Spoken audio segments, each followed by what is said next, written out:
Welcome to V2, the Institute for the Unstable Media. My name is Michel van Dartel.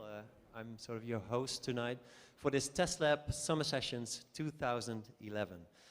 Most of you will know this Test Lab format, but for those who don't, this is the evening at V2 where we invite artists to bring their work to V2, demonstrate it to you, and where you as an audience serve as a critical test panel to these works, which basically means that you're very welcome to get involved in the Q&As that we do after each demonstration, and also at the sort of informal second half of this evening, you're very welcome to have one-to-one talks with the people behind these works and find out more about these works and tell these people what you think of their work.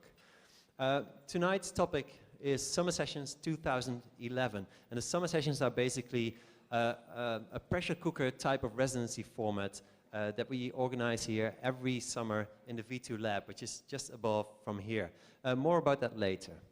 The selection of artists we made for this summer session this year is Kasia Molga, Julie Legoux, Jelle Valk and Olaf Huizer of Werk, Xiao and Zhu and the E-Textile Workspace, which is a collective, but in this project represented by Ricardo Nascimento, Mac Grant, Leonie Irv and Anja Hertenberger. All of these people you'll see demonstrating new work tonight.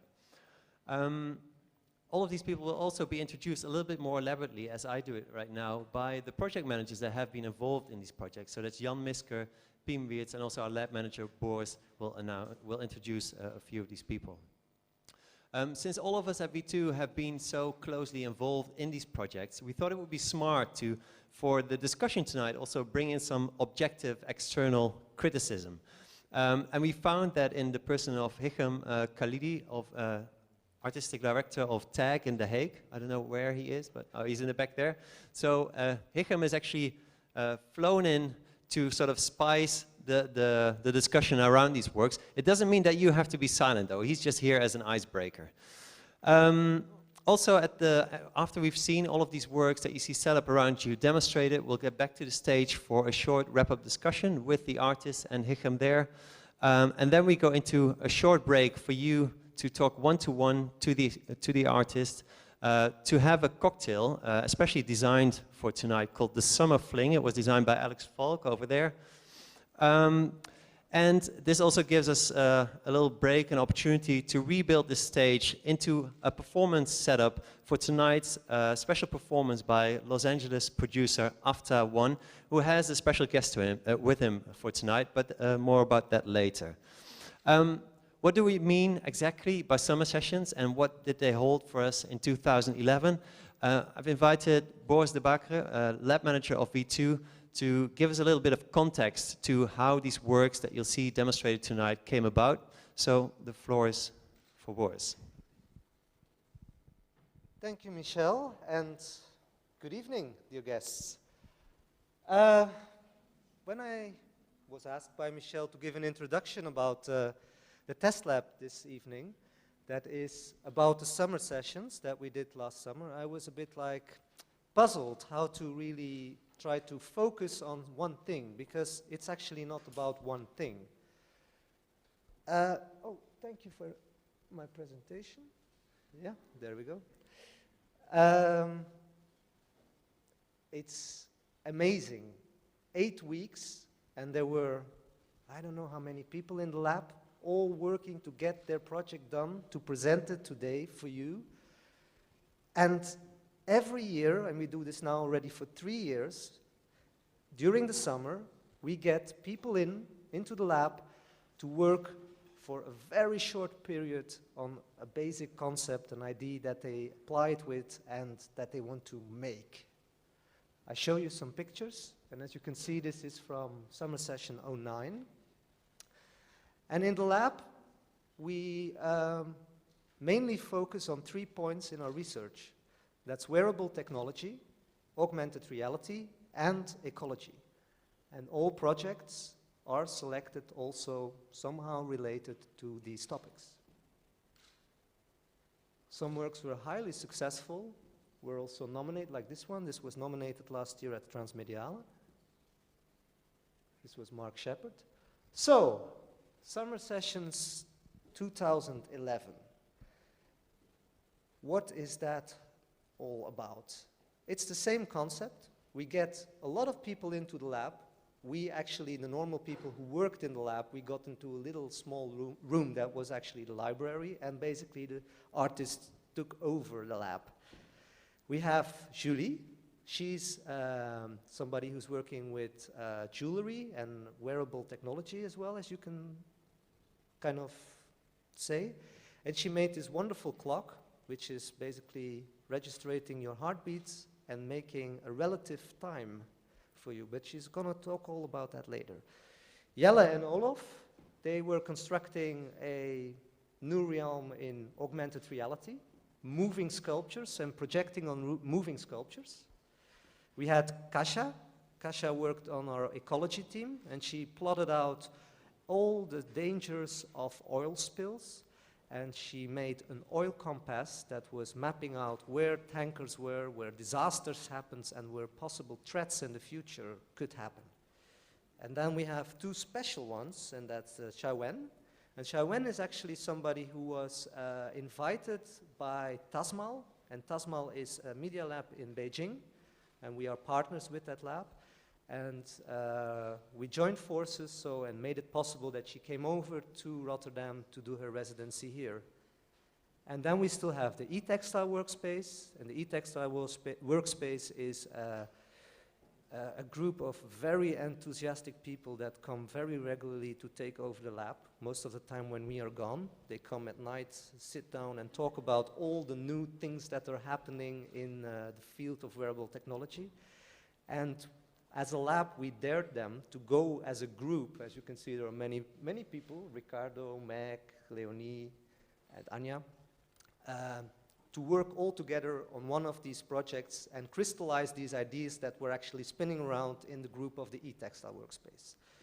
So, I show you some more pictures, but these things will all be explained by the artists themselves. So, without further ado, please welcome the artists of the Summer Session 2011.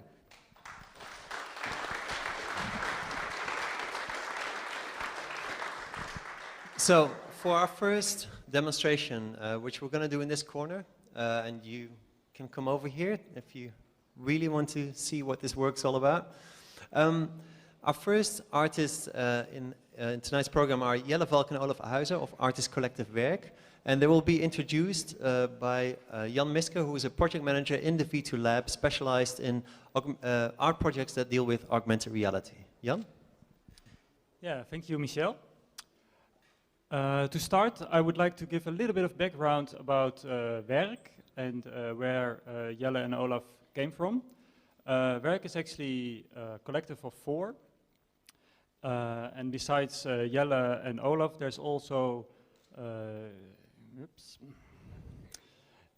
Joachim de Vries and Joachim Rumke involved in Werk. And they have to be named because also they worked on this project as well. And what is interesting about Werk is that they mix a lot of media. They have very different backgrounds, mainly coming from graphic design, but also animation and art, and also a manager. So they are very entrepreneurial, which is very interesting and works well for them, I think, because they do a lot of projects, always mixing the different media that they have at their disposal. And that's also what they did in this summer sessions. They came in on the augmented reality theme, and they took quite a different approach from normal augmented reality. And for those of you a bit unfamiliar, we take a very broad definition of augmented reality, which is about overlaying virtual content on top of the real world. So it can be anything, but most of you maybe know it from like Layer, where you have on your mobile phone, you can look through it and see, for example, how much the house that you're standing in front of, how much it costs on Funda, for example. So that's very basic and very practical. But what they were interested in is to extend this concept of augmented reality and apply it in a new way. Also, not only where normally in augmented reality this virtual layer is very digital and very computer oriented, they took a much more physical approach to it. And I think that's where I can leave it to Olaf. Yeah. Does this work? Yes. All right. Yeah. Thanks, Jan, for the great introduction. Yeah, I think I'm going to start off with this, because what Jan said about the virtual reality, we took the different approach, and what you see here, I'm just going to explain it as it is. These are all replicas of the big thing you see over there. It's still dark now, and these are two of these small ones. I'm going to just put them together. Two of these small ones put together. And the reason what we did with these is we modified them analogically. So we modified them in the physical world by just pouring paint on it, making it out of plastic, see-through. And the reason we did this is we have sort of a little building mapping background. You know, these fancy buildings with shit falling down and particles everywhere and fire, and that's all digital renders, and it's all digital techniques to get that convincing on the front facade of a building. And we decided that we wanted to replicate that, but then in the physical world. So before that, we made the replicas of the thing we're going to do our mapping trick to. And I think I should just turn it on, and you can see what it. To be honest, I hope it works now. I had to reboot the entire system, but we'll see. I hope it fits.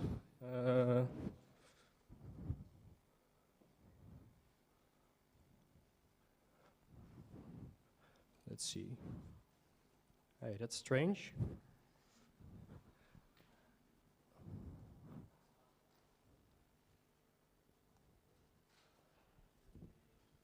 Yeah, the beamers and my mini display port are broken, so they're having a lot of trouble with these. I hope now the beamers will get the signal and then it should pop into working. Else I'm just gonna, real scared, give the mic to Jelle and he can take over and explain his digital approach. It's not very nice.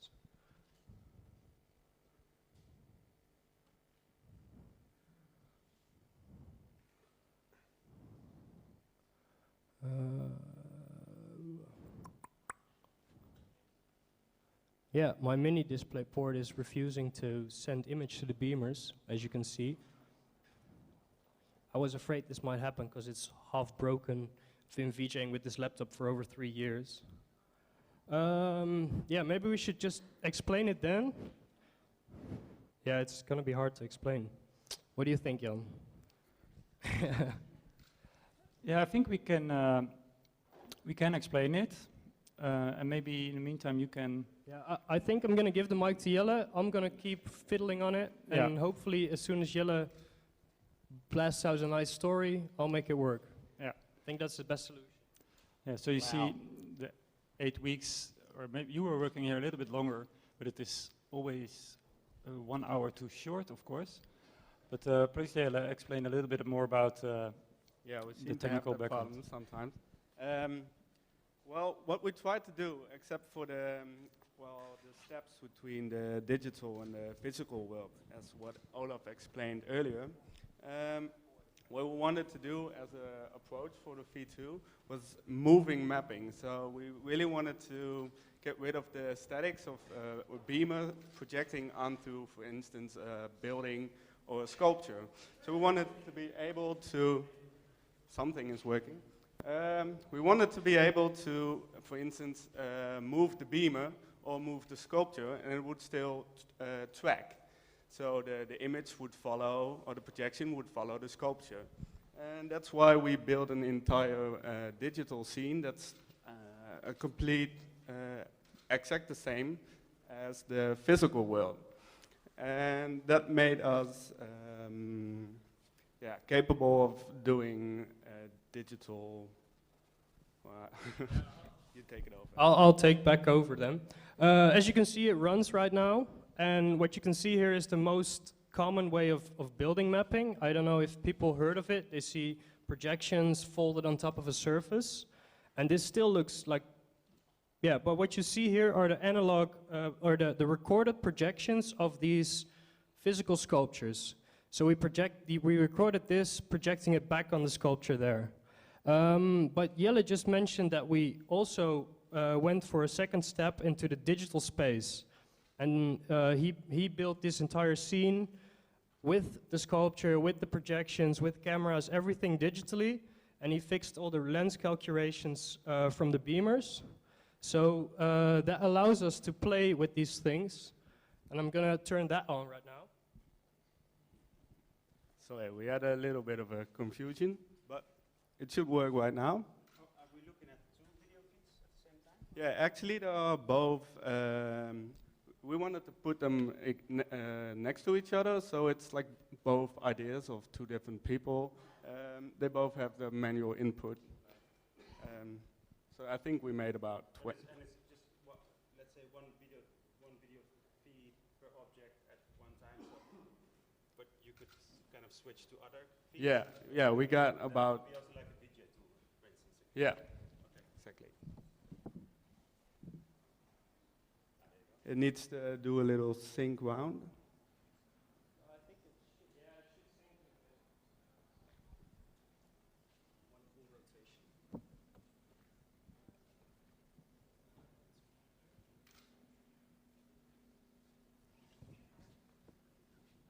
So how does it actually sync? So what is it doing right now? Well, the sculptures are rotating, physical and digital at the exact same time. And it means that it's not rotating correctly. It means that at the exact same time, both physical and digital worlds are moving and projecting image on top of each other. But the movement is connected to the video feed, right? Yeah. So, okay. That's clear, actually.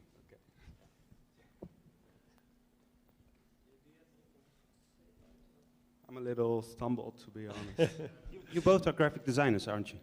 Yeah, we both got a background in typography, graphic design, and we were really interested in new media. It started out with VJing. So what we did, we went looking for new mediums to express ourselves. And do you do all the things yourself, the programming and the mapping and? Yeah, well, that was the hardest part. We came in here 3 months ago somehow, and the way we did mapping previously was all on on the eye, just make sure it looks good, and then it's okay. But now we had to because you have to do this all digitally, program it. So we had to make this transition from our graphical touch to how we want to do stuff to the to more of the programmer side. And I don't know where Simon is right now, but we really need to thank him, because every time I wanted to start this up, I have to go like, Simon, please, just stand behind me and make sure it works. But I think in a way, if you can say, we turned in kind of a nerd, kind of This 3 months, I started in Max MSP, I started in Quartz Composer, I started in Isadora, I started in all these softwares and trying to figure them all out and see what works, because we didn't know what would work. So we just had to jump back and forth from program to program. And now that you have this end result, how is it going to translate back to the live performance context that you actually came from? I think this is a transition step, because now in a way, we have movement, and it's not perfect, and it's not fluently, and it's not, but it's there. So now if we get more powerful computers, and we get a program called Unity, you can do this kind of stuff with a live game engine render. So you can imagine us building moving stage pieces, or moving pieces like that will have video projections on it.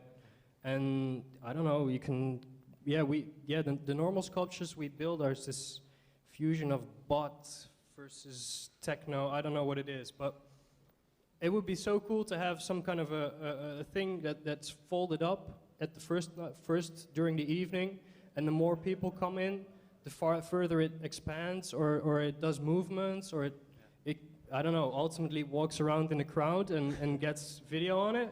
Okay. That would be my ultimate goal or some way. That sounds amazing. Maybe we're going to have to check back with you in a bit after this is translated into that. Are there any questions from the audience about this work?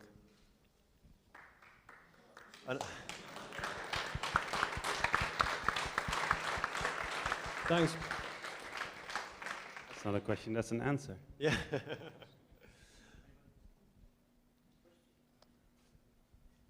No one? Should break the ice. Yeah. You're our icebreaker. I'm an icebreaker. Now, I was wondering, and I don't know if I asked you last time because we met before, whether there's a relationship between the objects and the footage that you make. Between the design of the objects. Well, not the design. I think that's good to mention. Actually, the objects are designed in digital space, so you got to imagine us jumping back and forth all the time, and that's the way we like to work. But it could have been a cube, but you know, lots of people do these cube things, and I think this is Jelle's representation of, or Jelle's background that's in there. It has some kind of a typography, pixelate. yeah, just destroyed pixel. I don't know. It has these. And yeah, maybe Jelle should say something about it actually. Jelle. I think the sculpture is you can replace it for anything because in a way you can make your own version of it anyhow. So I'm not saying this should be the shape for moving mapping, not at all. But it comes from my background in graphic design and sculptures. The sculpture could be something because now it's just a design object. Yeah, there could be entire buildings, but maybe we'll be able to modify buildings in a way and expand them this way. So not just with moving mapping, but as well with other.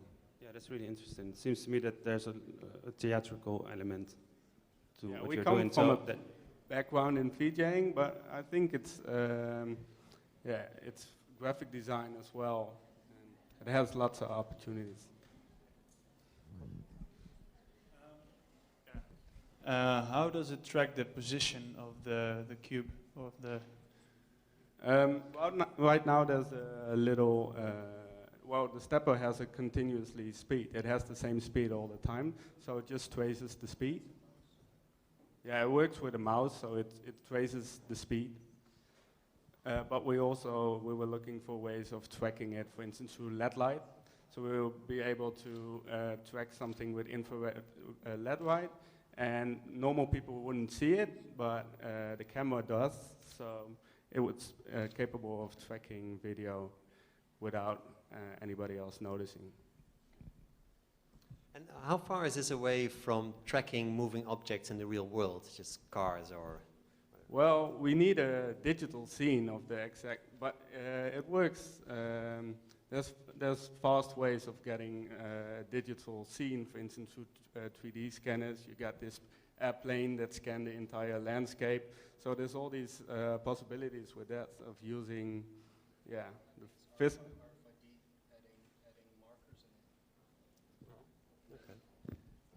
Yeah. Sorry to interrupt, but I think it's because Jelle did the entire scene digitally and the corrections are correct. So now all you have to do is tell the computer where the sculpture is, and we're doing that with the rotation because it's a steady motion. But put a marker in there, and you got your real tracking. A thing we were aiming for in the beginning was being able to do this live. So, for instance, being able to take this beamer off its place and move it around it. And it will take some time for me to take the beamer in the digital scene, replace it, and then aim it again, and then render it. But I think in the future we can do this in a faster way. What you say, it's a research, and we made some really great steps exploring what is possible with moving mapping. So. Yeah, great. One more question back here. What's the function of those small models over here? Are those testing models, or what is it? And the different materials, what's the function for that? They're actually, we use these sculptures to record first we did we made a record with a full frame camera. Then we took it and projection mapped it in a digital scene on top of a sculpture, and then we put the beamers in the digital scene and projected it back on there. So what you see here is actually what you see there. It's the leftover of the footage we made. This is the recordings.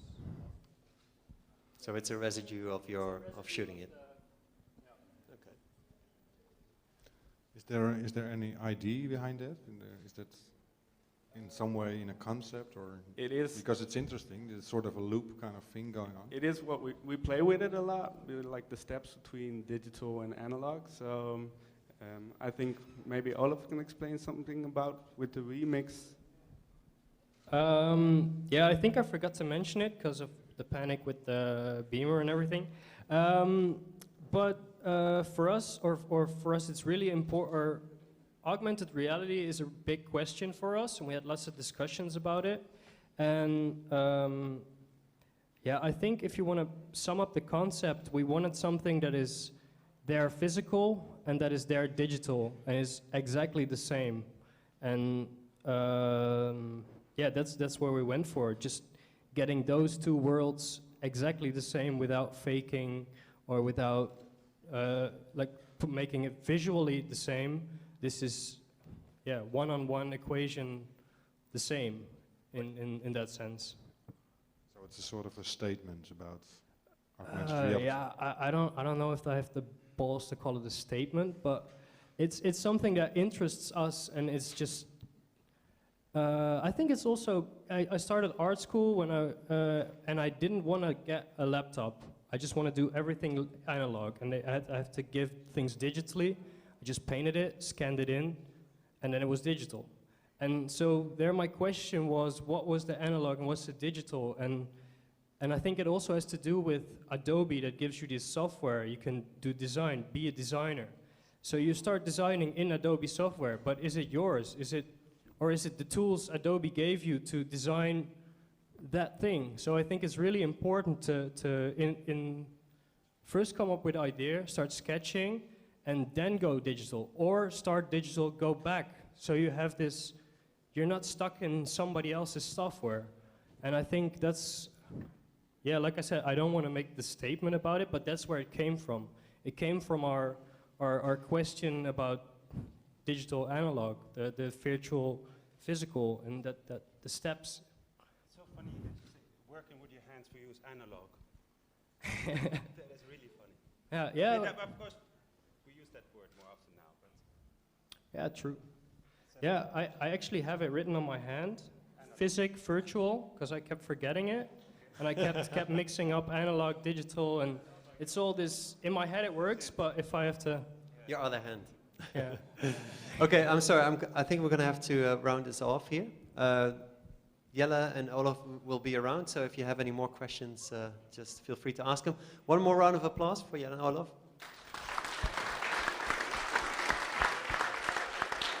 And we're going to continue in the other corner with work by Kasia Molga. And Kasia will be introduced by Boris de Bakre, who will also explain how Kasia unexpectedly became a summer sessionista, I think. Summer sessionista. It almost sounds like we're in Spain. Kasia, welcome. There is actually something I have to confess to you, because also during the summer sessions that were all taking place here in this building, there was close to the water somewhere in a port of Rotterdam, a whole team constructing a boat that had to go autonomously seeking for oil spills and clean them up.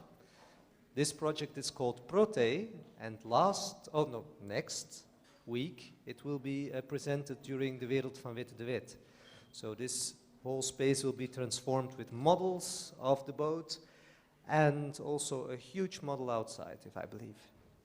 So this boat is a boat that has to go and seek oil spills and clean them up. But there is, of course, one little question. Where are the oil spills, and how can we map the oil spills that are happening. What are the threats that are there in the past, and what are now the possible threats and in the future? So, and there's where Kasia comes in. I would say Kasia is an information designer, graphic designer, interaction designer, all sorts of design, right? Well, yes, artist. And Kasia made the oil compass. So basically it's the compass where Prote should go to clean up the oil. And all the rest I will leave up to you. Hi, yes. Very unknowingly, like guys before, I just had a little problem a second ago. I kind of got scared it might not work, but somehow it is working. Way. It is still a prototype, and it is almost 100% working. There are still a few glitches, which hopefully I will be able to sort out within the next few days. Anyway, so I've been invited to create Oil Compass by Cesar Harada, who is responsible for Prote, and the concept was to create a vision of the world where one can see oil spills, past oil spills, the damage, the oil spills cause, as well as factors which contribute to oil spills, like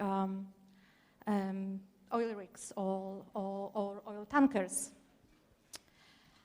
At the same time, this piece was supposed to, and well, it is, promoting Prote and what Prote can do.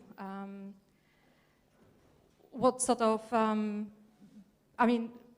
wherever we scatter Prote, there are going to be certain benefits. Oil Compass, the version 01 was already exhibited in Beijing. It had a bit of the turbulent past, which I think there is no worth talking about it, except that I was supposed to be responsible only for a small part of it. The rest was supposed to be built somewhere else, but it didn't happen, so I had to take over the whole thing. Anyway, so this one is version number 2, and I call it an interactive object, which invites users to play with a globe. I used Google Earth API to create rotating Earth. So the console has 2 trackballs with 1 trackball. When you touch 1 trackball, you can kind of travel around the globe and visit old spaces where oil spill has happened, as well as you can see a live data visualization of oil tankers, which are positioned all over the world exactly as they are at this time. Like, for example, all these red dots, they are the... This is real time? Well, it's updated every 10 minutes, but it's a real-time position of oil tankers all over the world. There are also various oil rigs. There's so many oil rigs around the world that in order for me not to clutter the image, I did the one image of oil rigs equals 30. And also to kind of add to the reality of situation, there's a real time of day and night. So at the moment, we have a view of UK and North Sea, and you can see there is a dusk setting. So while a user explores this part, you can explore the other part with other trackball. You can go around and you can look for Prote, which should appear. Oh, here we go. There is a little boat. There's quite a few of them scattered around. Hopefully, well, the concept is, well, hopefully we'll be able to do a live data visualization of Prote in the future and scatter it all over the place. One thing didn't work out. I had a little kind of balloons and explanations about what Prote can do. However, for some reason, in this display, it doesn't show up. Something I need to work on a bit more. And my concept as an artist is, someone said some time ago that we people, when we are around something for a long time, we stop noticing it. And role of artist is to show again this thing, to kind of remind us that, you know, these things exist. So I have this thing that, well, we've been around the Earth for 1 million of years, and we kind of keep forgetting about it. So, you know, through creating Oil Compass, I'm trying to remind people not only about responsibility, but also about, you know, that we're an integral part of the planet. And those oil spills, which are kind of disconnected from, are really, you know, they're up to us. Yeah. But, okay. well, first of all, thank you for explaining the project.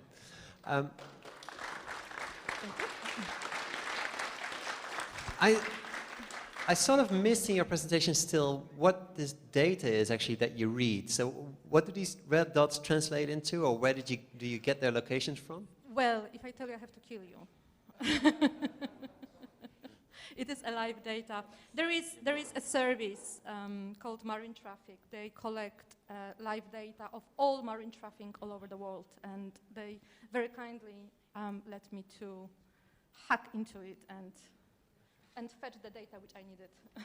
and so now you have this data of all these oil tankers and everything? Yeah. But do you also have a database like that for oil moving over land, for instance? Well, yes, you can find it, although it is much more difficult to visualize using the technique which I did. It's also, I've seen some services, but there is no like one central service which does it, because oil rigs, they belong to different companies, and obviously, like for example, the US data is so super secretive, it's quite difficult to kind of find the exact information. So, and maybe also to use your mapping a little bit, can you navigate us to the most dangerous place in the world in terms of? Well, that is going to be Fukushima, but but it's not oil spills, it's more kind of radioactive spills. And funnily enough, there's not many oil tankers around this space. But I see a big concentration there. What is that? Well, that's Europe. Is that us over there as well? That's actually, yes, that's Rotterdam. That's, you know, that's the kind of, that's the harbor of Rotterdam. And that basically means that we live in a high-risk zone, according to your mapping, right? Yeah, yeah. And anyway, I mean, very recently there was, again, a huge spill in North Sea. So, okay. It's not safe here, definitely, the environment. Okay, everyone, let's get out. Are there any questions from the audience about the project? Over there, can we have a microphone over there?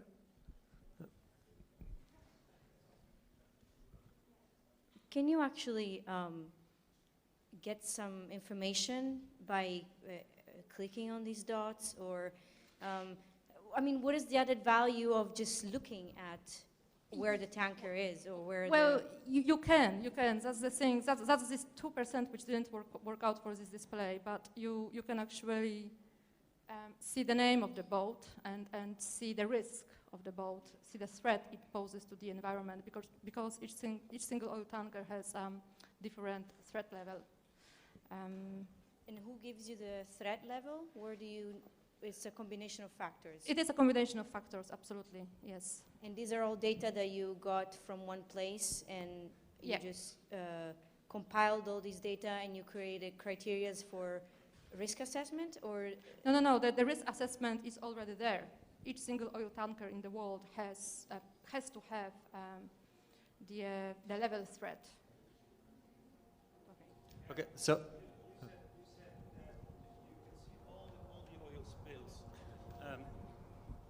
On the screen, that you mapped all the oil spills throughout time. No. I mapped the most Oh, dangerous one. okay. If okay. I mapped all of them. But also previous ones.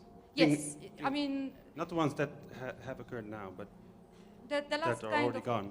Couple of decades, yes. Okay, so it's really basically also a tool to make us conscious of the situation rather than a risk assessment. Yeah, tool, absolutely. right? Absolutely. Okay. A question over there?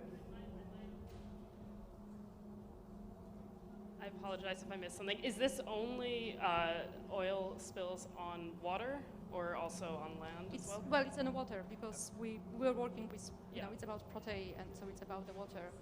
So yes, this version is about the oceans mainly.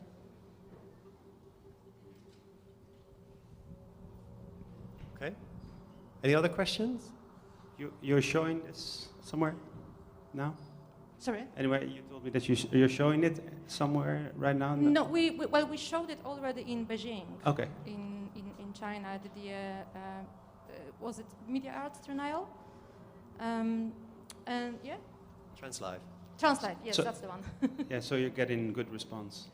Well, yes, I mean, you know, the version which was made for China was slightly different. We had lots of constraints which we had to kind of take under consideration. But, you know, from what I could see, you know, people were enjoying it and people were playing with it. And sorry, just one more question. Yeah. And then there's a Oh, last there's- one over there. Oh, I'll give the last one to you. Yes, I mean, you can definitely, I mean, I plan to actually have the open source KML files which you can download and open with your own Google Earth. The question was, can you make a web version of it? And the answer is yes. Thank you. Yeah. I think our online viewers really appreciate that. If there's no more questions? No? Yeah, one more. Oh, one last one over here? Yeah, well, maybe not a quick one. Sorry. Can you say something about the way you navigate? Because why did you choose for this kind of mouse, maybe kind of game kind of way of navigating through this this mapping you did? Well, because I wanted to kind of show two different scenarios which kind of overlap. So you can switch between the one which kind of shows, you know, damage and dangers, and the one which kind of promotes protein. Hence to trackballs. And also, you know, I mean, the trackball is kind of in the shape of the globe. So it's a nice way of kind of rolling it around, and the globe responds to it. Thank you. Okay, Kasia, thank you for the explanations. Thank you. And we are going to continue right here in the middle, if you allow me. For new work by Julie Leroux. Excuse me. And Julie will be introduced by Pim Weerts, right next to her, who's V2 Labs project manager specialized in art projects that deal with wearable technology. Yes, it's a really pleasure to introduce Julie Legault to you.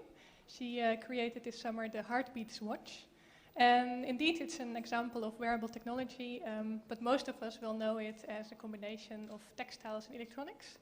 But wearable technology is such a broad field. It can have many different shapes and formats.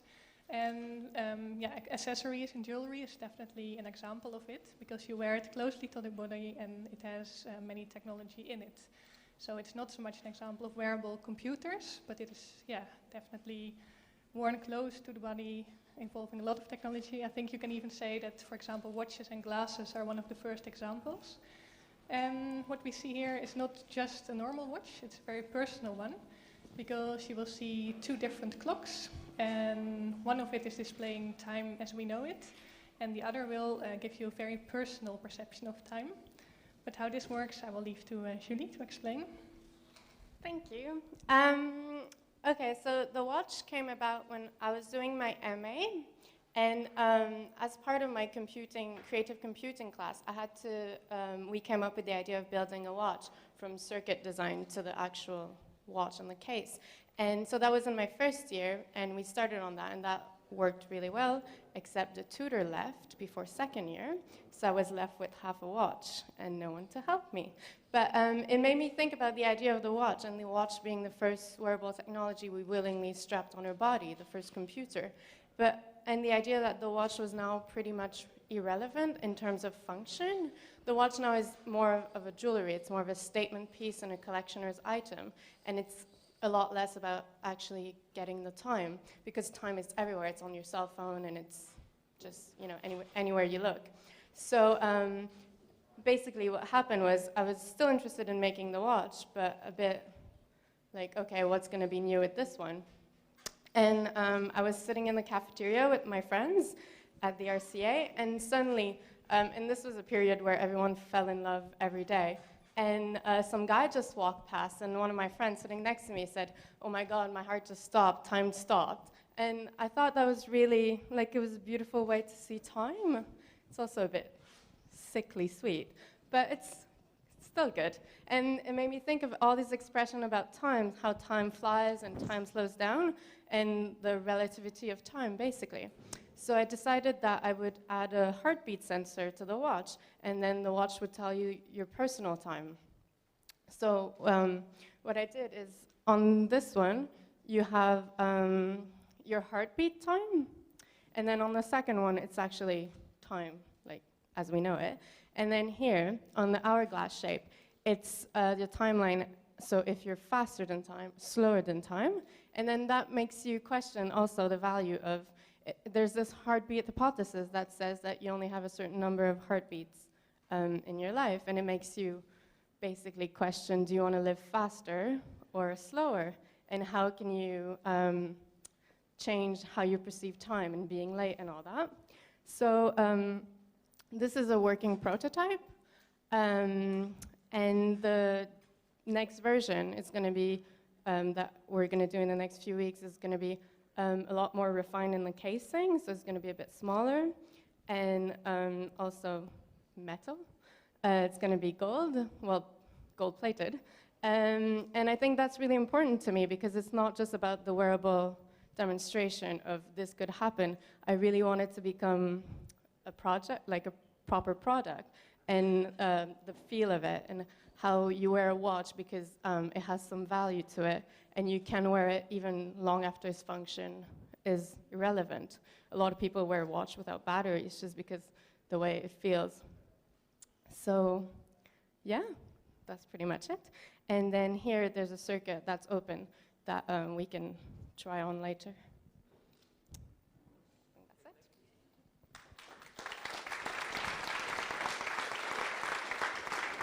Thank you very much. Just to get the scenario straight, so when I would wear this watch, when I go for a jog, time speeds up a little. Yeah, if your heartbeat speeds up, then the watch speeds up as well.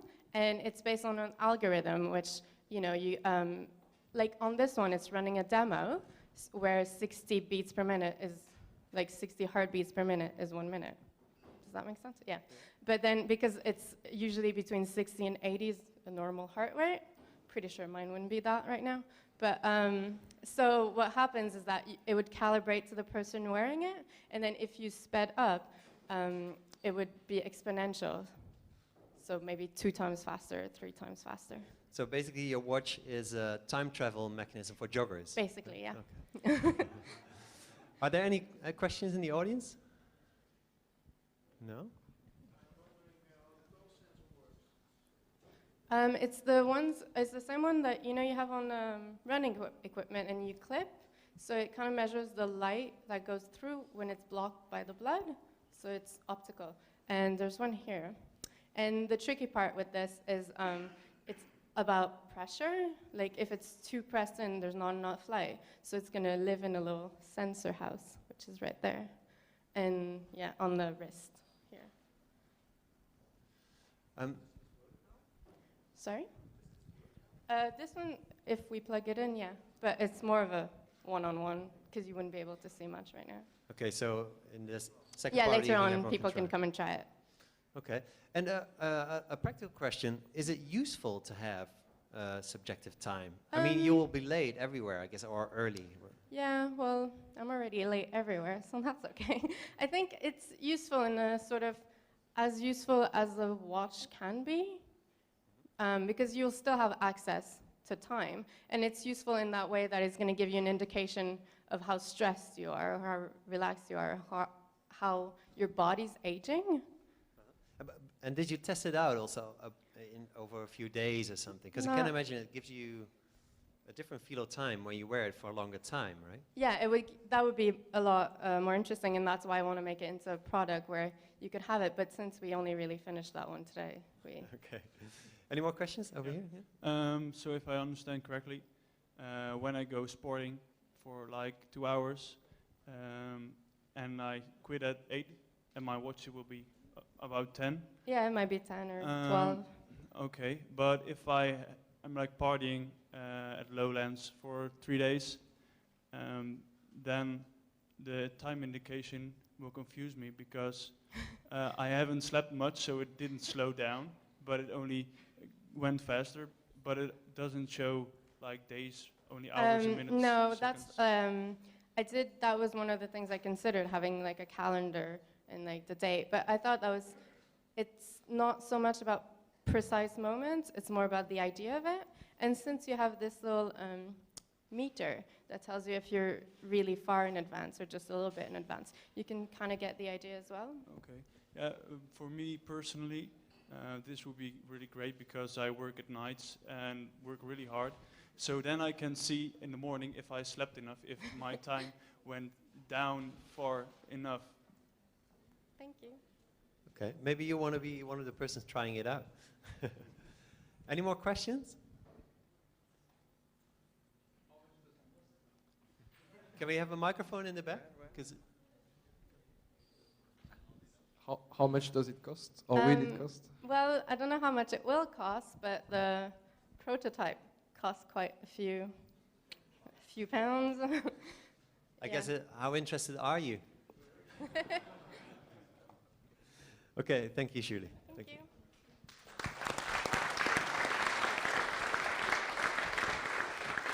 So we're going to move on to over here in front of that big screen you must have already seen for work by Xiaowen Zhu, and she will be introduced by Boris.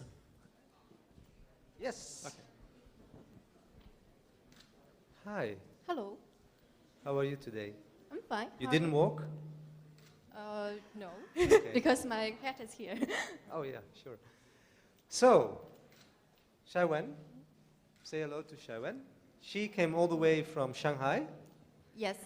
And she is part of our exchange program with the university in Beijing, the Tsinghua University, where they also have now, just very recently, a media lab.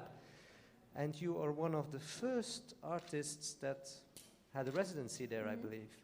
So, and since we work together, we invited her over here to do her very engaged performance or performative work for quite a long time, because also I believe changing setting, changing culture also plays a role in your performance. Yeah, of course. Yes. So you arrived also like with all the other people 8 weeks ago, and you did something day in, day out, and I will leave you to tell the audience what that was. Okay. Hello, everyone. My name is Xiaowen Zhu. Originally I'm from Shanghai, China. Now I'm based in the New York State in America. I've been in Rotterdam for the past 2 months to produce a project called Wearable Urban Routine. So what is this project about? Initially, it reflects my interest in people's daily routine in urban life. I'm from Shanghai, and for example, like in a big city like Shanghai or New York, many people, they have this kind of 9-to-5 jobs. For example, a friend of mine, he works in an advertising agency. He goes to work every morning at 8:10. He always takes the same subway. He counts it always the wagon number 7, because if it goes into wagon number 7 at 8:10 in the morning, when he gets off, it's directly facing the escalator, which will save him exactly 23 seconds. But as a creative person, I've always been trying to avoid that kind of routine-based life, simply because if I have to do the same thing every day, like count 23 seconds, I would just be so bored. But then one day I read about this group of marathon monks in Japan. Their practice really inspired me from a completely different angle. What they do is that they live on this mountain and they run around the mountain along this exact same path every day for 7 consecutive years. So every day they go out at midnight and they do the running for 17 hours. To make it even more difficult, they even restrict the amount of food, drink, and the rest they take every day. When I was reading about that, it's so fascinating to me. It's like Jesus, actually someone in the world, they are trying to do the same thing every day and they are pushing it so hard. And I also find an interesting parallel comparing to urban people's daily routine. Usually we think if I have to do the same thing every day, it's so passive. But those monks, they do it, like they actively choose to do that because they believe they can achieve some kind of spiritual enlightenment through it. Well, then I thought, what if I do this similar kind of practice in an urban environment, and what will come up? And then I was here, I got this great opportunity from Tsinghua University, and also its collaboration with V2. I came here, it's my first time in the Netherlands. I did some research about the city of Rotterdam. Then I selected a path in the downtown area, and I also designed this hat. The shape looks quite strange to you, probably. It's actually inspired by the shape of the rain hat that was worn by the marathon monks. Like every day they would wear this kind of hat when they're doing the running. And then I put an action camera in the back and a mini projector in the front. So every day when I'm doing the walk, the action camera would record my walk and the projection would project the video always from the day before, which simply means when I'm doing the walk, I could observe myself from yesterday and try to keep the same pace all the time. So how did it work out? Actually, the device itself worked out really well, except that although I tried really hard to keep everything the same, there are so many things happening in the environment just always stop me or force me not to do the same thing. For example, when I cross the big street, I cannot control the street light. Like you have to push it, then it will turn green. Usually there are always people pushing it. Sometimes I'm too slow, sometimes I'm too fast. If I'm too slow, I just have to catch up with the pace after I cross the street. And also, usually I try not to interact with people because, of course, you can imagine I will get lots of attentions from the people on the street. Most of them are really friendly. They will just approach me and ask, hello, miss, what are you doing here? But of course, I'm not going to answer because if I answered her and tomorrow, who should I answer at that spot? But then one day, actually, like at some point on this screen, he will show up. At one day, there was one random guy, he just jumped in front of me and kind of attacked me. Like, I didn't understand what was going on. He was speaking Dutch, and he started pulling out my projector, and I started screaming. I actually had to scream twice to scare him away. So it just seems like sometimes in this installation here, it's the videos from the 12 days. So I did the work for 12 consecutive days. Sometimes it's synchronized really well, and sometimes you can just observe all those details which make every day different. For me, when I was doing the performance, I think the most interesting part is that time and space became irrelevant to me. Because when you were doing it, at some point, when it's synchronized really well, the reality and the memory, you feel like, am I living today or yesterday or actually tomorrow? But sometimes it's just completely different. Then it sort of became a kind of dialogue between me and myself, crossing different time. Here, there's a 4-minute documentary video of the project. You're welcome to put on the headphones. There's a nice narration made by myself. It explains the intent of the project from a more artistic and personal point of view. And also, I designed and printed this very nice postcard. It says Rotterdam. feel free to take it.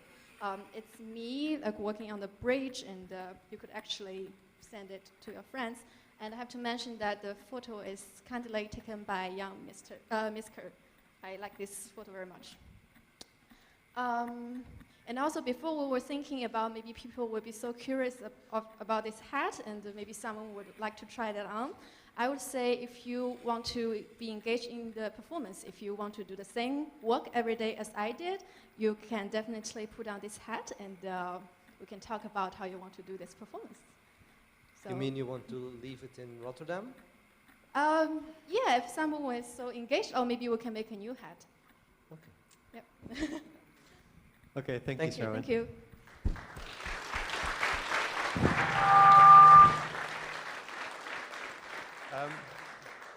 One of the conclusions or we were talking about what you learned from doing all these performances, and I remember at one point when you started editing this stuff, you told me like it's funny how in this sameness all these details stand out. But I always actually have the reverse effect, because I do the same cycle ride from my home to V2 every morning, and I can't remember anything from that ride. How do you explain that? How to explain that? That in some situations the details stand out of the sameness, and in some situations all the details seem to be obscured. Yeah, for me, by doing this project, I realized that even if you're having the same kind of routine, it's never the same. But it seems that you already understood it before you make this kind of project. So I think that's great.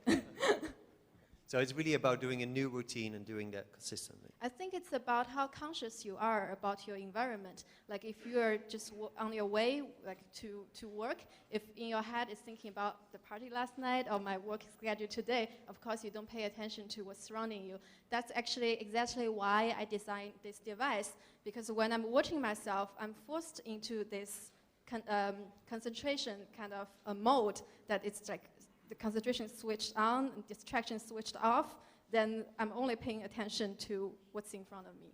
Yeah. Do you feel that it enhances your concentration? Does it enhance? Yes, of course, because usually I'm a quite distracted person. But I have to say, during the performance, I was almost nearly 100% concentrated, if there's no one attacking me. But you, yeah, exactly. But you can't even see them. Can we have a microphone in the back, because the online viewers can't really hear this? No, better. Don't you think that it's important to be aware of what's happening around you? Because I imagine when you're watching yourself and trying to concentrate on yourself, that's a very intimate, private thing. Hello. Yes, so the question was if it's important for me to pay attention to the surroundings, like not only looking at the projection, right? Yes, yes, that's, I think that's not only important as essential. It's a question also of survival on such an environment. Yeah. And also such a city as New York or Shanghai, and I imagine also here. So I wonder why to try the monk thing at the streets, because from my point of view that's quite dangerous for your own safety. I did it like in some big streets in downtown Rotterdam. I think the public security in Rotterdam, from my impression, was pretty fine. So I didn't feel it like really dangerous. Also, I walked out around 9 p.m.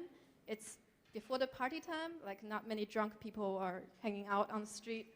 So I didn't think it was very dangerous for me personally. Yeah, but of course when I'm doing the work, of course I pay attention to the video, but I also pay attention to the surroundings. So that I know like when I'm passing by this shop and this window front, and it's the same time when it shows in the video. That's how I can keep it synchronized. Yes, exactly. So basically you have to concentrate on a lot of things. So you have to concentrate on yesterday, or on the footage of yesterday, on today. Yes, But fortunately, most of the time, I'm pretty much synchronized. So it's not like suddenly, where am I? Oh my God, where's this place? I cannot keep. No, it never happened. But sometimes it happened like, oh, I'm maybe like 30 seconds late. But that's but really okay. interesting. I mean, Yeah. that thing can happen. Okay. Thank you. How sacred is your performance? How secret? Sacred. Sacred. As in, oh, sacred. Yeah. Sacred. Yeah. For me, it's it was so normal, you know, in a way, because I was simply working in the city, you know, like I don't really have a spiritual background or a spiritual pursuit behind the intent of this project. But if someone finds it holy, I guess I'm honored. How do you think the monk who performed this will perceive your work? Maybe they think it's a joke, or they think, what's this Chinese little girl doing? Or maybe they think, oh, that's so nice, let's pray for her. I mean, I'm not them. Are there going to be more performances? Yes, because I was so satisfied with this performance. And I thought, because I'm traveling a lot, so I think it would be nice to do it in other cities like Shanghai or New York. You know. Cool. A last question from the audience, perhaps? No? Shawan, you've been so clear. Thank you. Thank you very much. Thank you.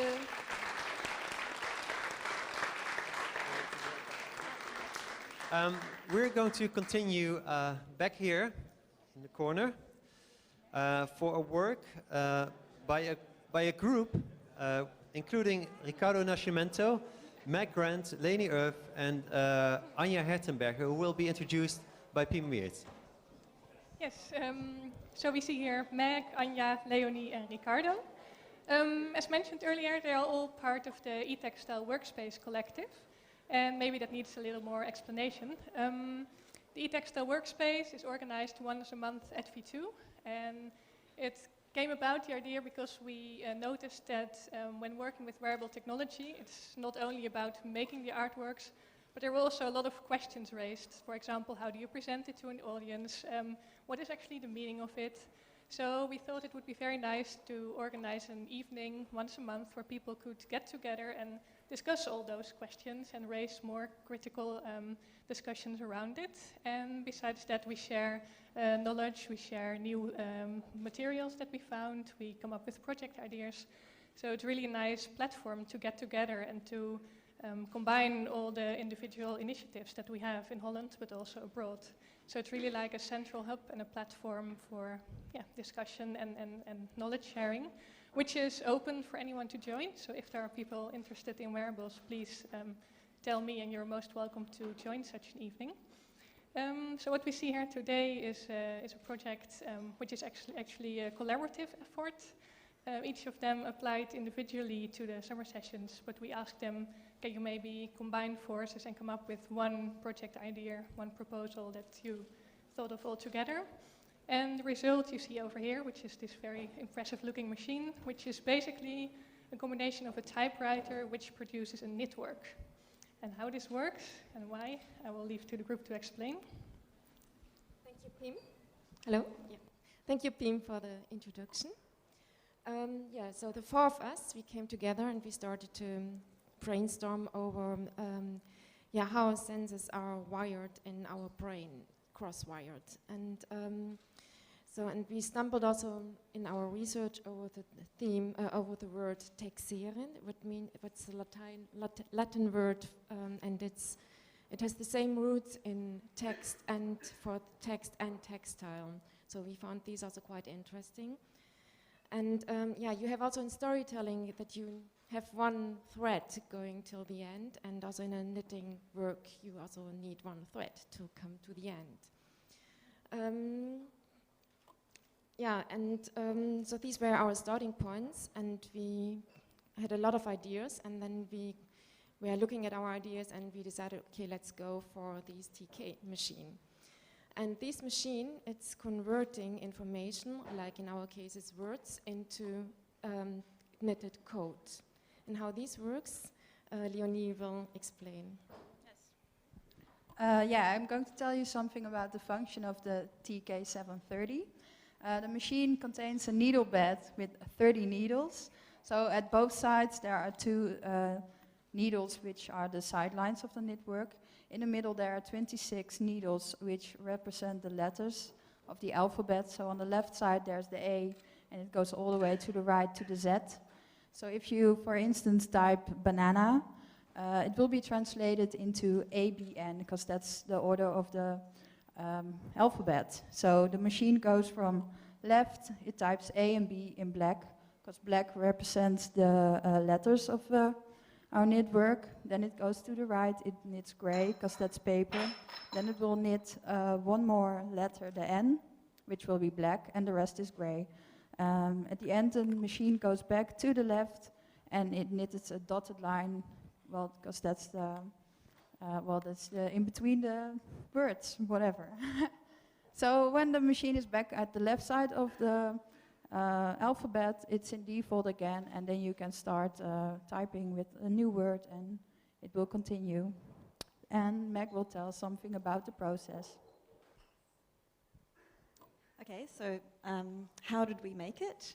We took a second-hand knitting machine, we hacked it with 2 second-hand typewriters and a scanner that we found on the street, and we mashed it all together, and we added an Arduino, which for those of you who don't know is a microcontroller that collects the information from the keyboard and then interprets it and outputs it to the knitting by way of a bunch of motors that all do their thing.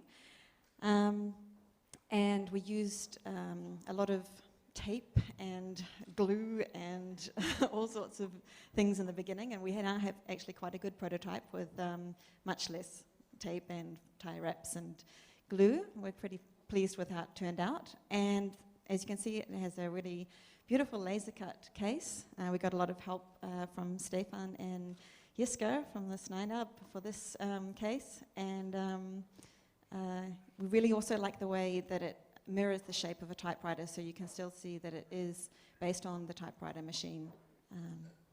So that's our prototype, and now Ricardo will tell you about the future. Well, the TK730, which is this machine, is the first one of a series that we envision that worked with this idea of decoding, coding and decoding things.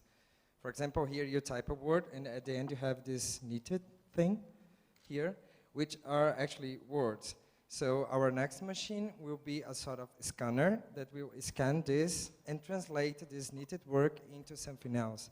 That could be the word, or could be color, or could be sound, or could be, we don't really know. This is the next step. So we aim to develop more TK machines that works in this thing. So now I would like to maybe demonstrate to you how it works. Maybe you're interested, maybe if you want to come closer here. Here we have our keyboard. So we should type a word. Someone, word? You? So please type. How many letters can it be? How long can it be? How many letters? Well, can be as long as you want. H E A R T B E A T. And then you press enter here.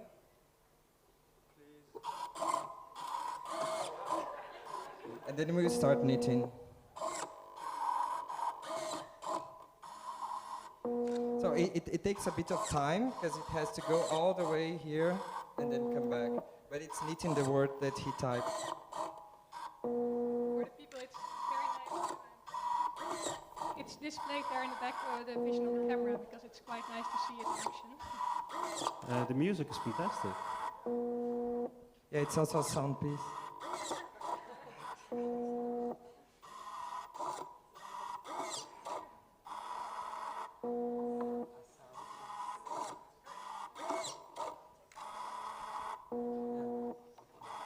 But did you add the sounds now? Did you? No, this is the sound of the motors. We use one servo motor to choose which color we should stitch, like if the gray or black, and it turns, as you can see in the video over there. But the boom. This is the scanner motor.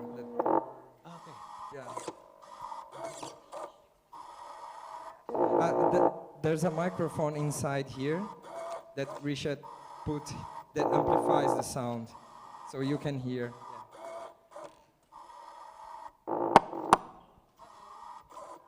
Ciso, did you write a book? Someone wants to get in? Great. Well, thank you guys.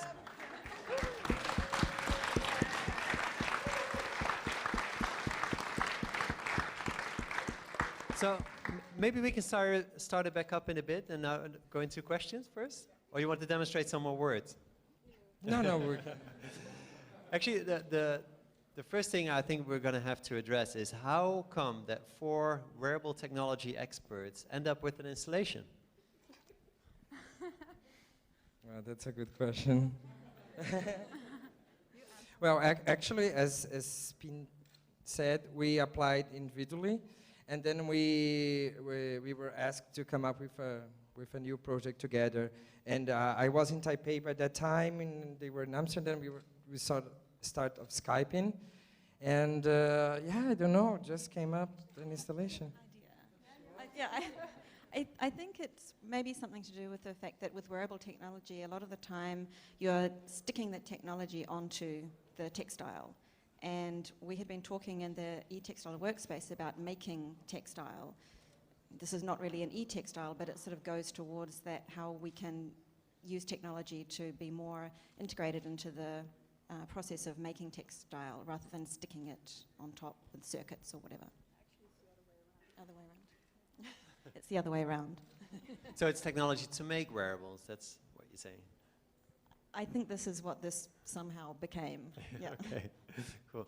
And you guys didn't explain what's behind us here. Oh yeah, Leonie, do you want to? Oh yeah, microphone, sorry.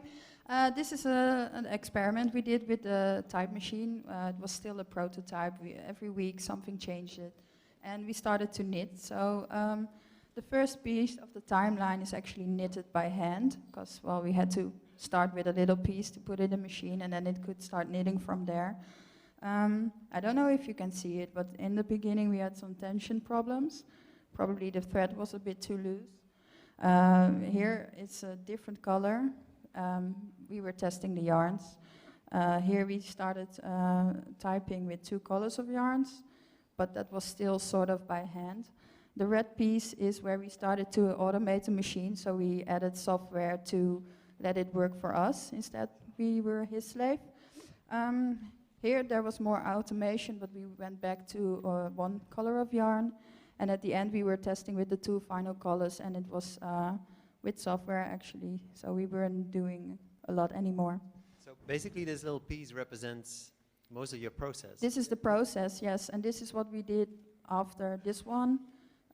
It's more stitches. This was, I don't know, 20 maybe, and this was already 26 stitches or something. And what does it say on the right? I don't know. Yeah, we can scan it and decode it, and then we can tell you what it says. So. Using the same machine? No, that will be the next one in our series, yes. Okay, cool. Any questions over here? I'm wondering why are you using the technique knitting? Because there are a lot of textiles and you are choosing for knitting, and I must give you a compliment because it is not the easiest way to do textile. So my question, why not the stitching or weaving? Why are you choosing knitting? Well, I can ask for myself. It came from this relation between text and textile, that it has the same origin, like the word itself, and also share lots of things in common. And when you have a knitted work, when you unravel this, you have the line going to the right, to the left, the right to the left, which is exactly the same movement that our eyes do when you read the text. So it was, I mean, this was very intriguing for me, this relation between text, textile, and I think the knitting is, it really can show this relation in a very clear way. This was for me. You become a true team. More questions over here? When you will decode the textile, will you unknit or optically decode? Yeah, actually we have these two possibilities. We thought in Unravel the Thing to have this sort of movement as you were reading something, and also we thought about like scanning, like optical, like an opto scanner, like color. I don't know. We have to try it, see which one fits better.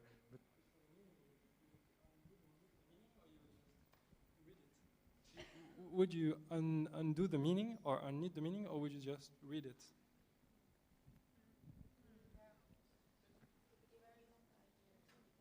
Yeah.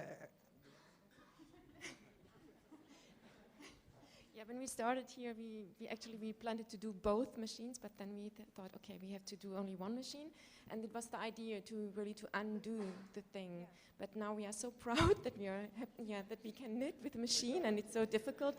We don't like to unknit it anymore. So yeah, so we have to go in a new brainstorm how we encode the knitting. So yeah. But what I actually found very cool about the machine is that it allows you to make clothing for people and encode secret messages in them. Yeah. Yeah. True. Oh, lots of possibilities here. Last question, Sharon? You mentioned that the first machine is to encode text to textile, then the second machine will be decoding it back to from textile to text again, or something else. It seems that you are fascinated with the idea of playing with transformation of message. I just wonder if you are actually dealing with the ambiguity of message, or if there's something else about it, like about the message itself, like rather than just the playful part of it. Yeah, the ambiguity that you get when you, for example, when you look at a message but you can't read it if it's in another language, you can still appreciate for the beauty of the typography, for example. That was something that we talked about as well, how you may not be able to read this here, but you can get something else out of it maybe. And there's different layers of meaning, yeah. Was there a short question here? I was just wondering if you thought about stitching at all and different types of stitching. There's a jumper here beside me. It's like an Aran knit. Oh, sorry. It's like an Aran knit jumper, and it has all these different types of stitching in it. And I wondered if you could relate the type to stitches or something like this, or if you thought about that. Yeah, we wanted to do this, but it's really difficult to make patterns, and so we were thinking about what is the simplest way to bring a code into a textile, and it's really 2 colors, and yeah, so. Okay, thank you very much. Oh, Stock, last one? Yeah, I have. Did you think about the marketability, the market potential of the output of the machine? Because you could make a scarf with Hamlet encoded in it, for instance, and sell it for, I don't know, 100 euros at least. Actually, we have this kind of product out of the machine that we could write text, books, poems, or whatever, and yeah. So if someone wants to buy, maybe you guys should chat after this. Yes. Okay. Thank you very much. Okay. So we're going to do a very short wrap-up at the stage over there. And I would like to invite all of the artists that demonstrated tonight, as well as Hisham, in front of that stage.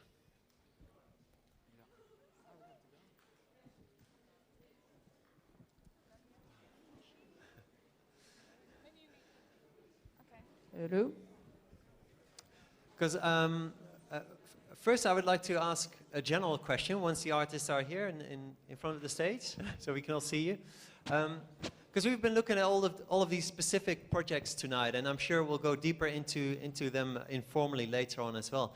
But I would also like some reflection on the summer sessions residency format as a whole. And I was wondering, the way you guys worked over the last 2 months must have been completely different from the way you normally work. And I was wondering if you could point out, let's say, one main difference, and maybe also how that is visible in your work. Well, the one big difference is that I was working with 3 other people, and we had to make decisions together, so I was not used to that. So for me, that's the biggest difference, but also it added so much to have the possibility to talk and get ideas and exchange ideas with others, and that was really, well, yeah, enriching. Is that a word? Yeah, it is now. For the rest, other people? I think for me it was to have people who know what they're doing helping. So like I couldn't have done the watch without Simon's help, who did the electronics and the programming, basically everything else but the watch. So I think that was, and like to have someone like that just sitting across from you and just helping was really good from the technical point of view. Okay. Any other differences? Yeah. Office times. I think that's the main thing. No beer? Yeah, that too. But you guys did office times and night shifts, right? Yeah, that's true. But yeah, we did the office times here, back to Groningen, and support our normal collective. Yeah, so it was really hard. I didn't have any holiday. After this, I'm gonna really take a holiday. No, but I think what I wanted to say, the main thing that we did here was to get into this programming world, and that gives so much more opportunities. And that was really, in a way, it was some hardcore study. Normally, we do something, take a step back, see how it visually works, if it's lined out, if it just gives you a good visual. So, and this we had to go approach it from a completely different angle, and yeah, I think that was the main thing. It gave us a broader view on media and techniques. So yeah, and with the help of V2, we learned a lot about it. Okay. Sharon? I had like less office time compared to the other groups because I was working outside like every day. The biggest difference for me is that it's actually my first performance piece happened in a public space in a foreign country. There was some challenging part. Like every morning I went back to V2 office and saw Michelle. I was like, yeah, it was fine last night, but actually there was always some small problems and some moments I got panic or whatever. But overall, it was a good experience. Any more differences that you would like to say? If not, we'll yeah? I just wanted to say that working with a group, I think I probably faced more challenges because I didn't restrict myself to what only I know. So, yeah. We all did that. Okay. Well, we have our critical respondent here, and if you still have points unaddressed or things that we should definitely talk about? What I think is, first of all, I think it's fantastic what you did in the 2 months. Because it was 2 months, right? And for most of you, it was the first time doing something like this. So getting into the technology or getting into programming or whatever. So that's really, really good, you know? And yeah, I applaud you.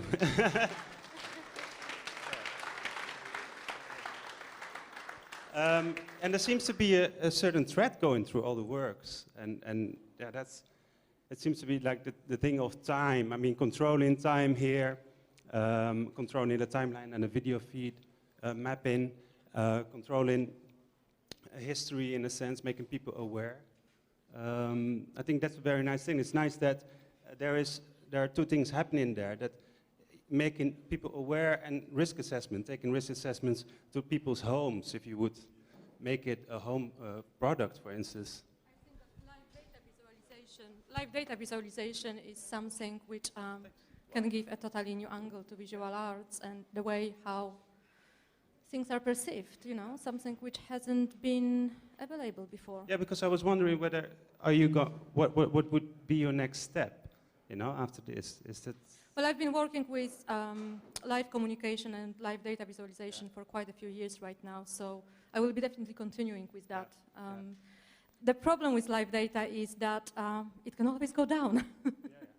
But yeah, exactly. But it has, in my opinion, it always creates this type of feeling of urgency, and the fact that you can see something from the distance, and you know that, well, we are here in Rotterdam, but we can see something happening exactly at the same time in Asia, America, you know, And this is the nice thing of technology as a mediator between our senses and needs.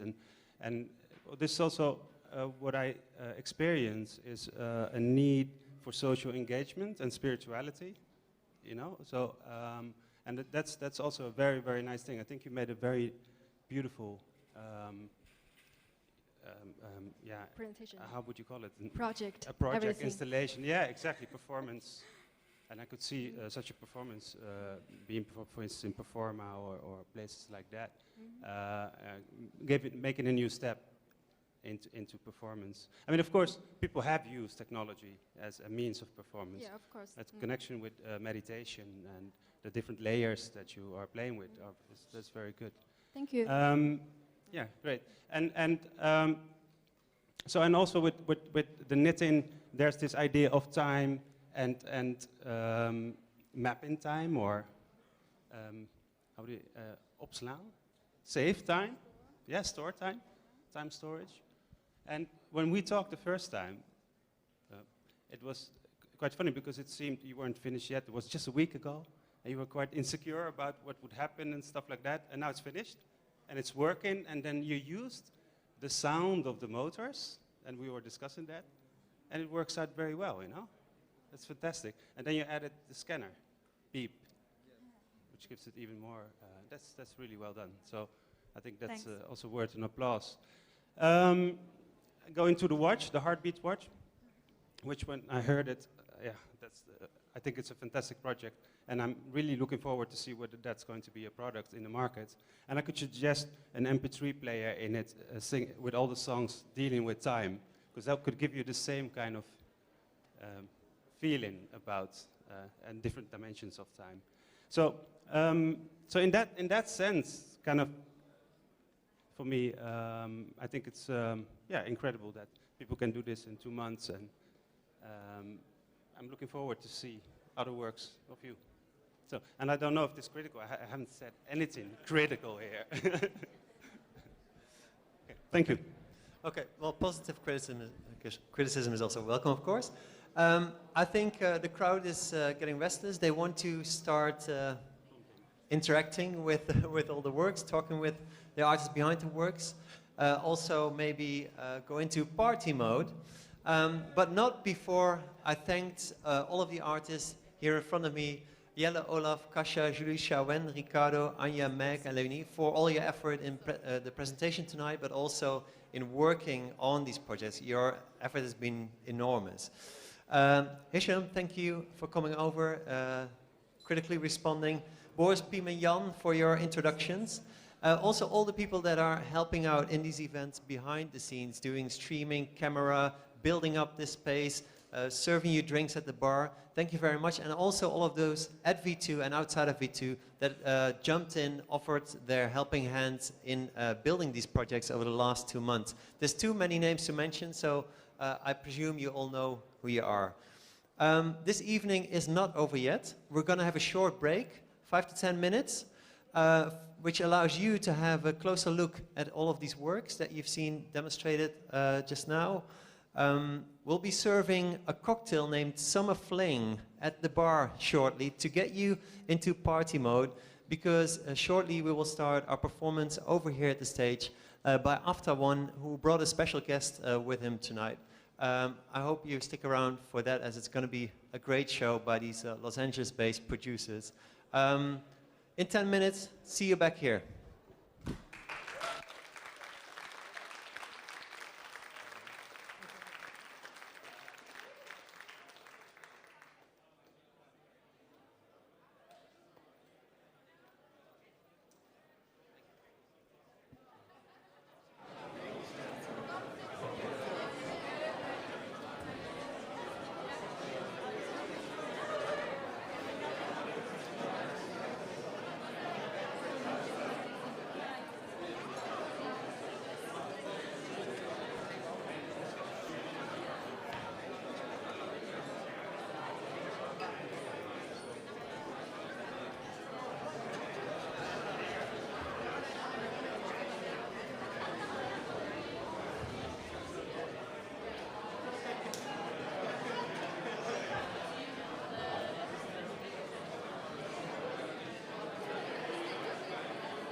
Okay, if I can have your attention for one more minute. I would like to leave you with 3 more announcements before we start up the show here. One is that we'll do a condensed version of this program at the ISEA 2011 festival in Istanbul on the 17th of September. Whoever's planning to go over there, be sure to check us out. Second thing is that during the Wereld of Witte de Wit festival next weekend, Friday, Saturday, Sunday, we'll turn this space into an exhibition on a project called Prote, which is worth checking out. So come back then. And I would like to know you to note in your agenda that on September 29th, we'll have another edition in our Blow Up event series under the title of Era of Objects. So you should all note that down. From here on, I'm going to give the stage to Manuel, aka Aftawan. And I heard that he brought Gifted and Blessed with him, who's also going to perform later on with you. Okay, cool. Take it away.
Thank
you.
What up, brother? Chilling right now. Got this little cafe. You getting into town? You headed into town right now?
长的大上面用手机的时候会这样蹦蹦，我记得我记得给到对，三种水平在路上，我们这样子讲的是5万几的这样吧，这样子这样吧，这个在这二万多我了，这个特别的个，这个包括了的所有的那些我们我的这个。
T